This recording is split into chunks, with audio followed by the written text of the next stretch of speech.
And a special legislative session continues over the deadly flash floods that killed 25 children and 2 teenage counselors at a Texas summer camp last year.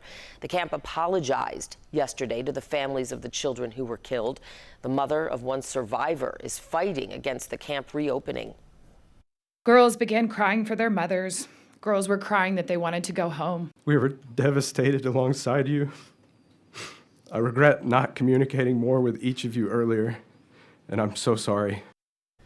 State lawmakers suggested the Eastland family, which owns and operates Camp Mystic, failed to properly train counselors and missed opportunities to evacuate the girls when the flood warnings were issued.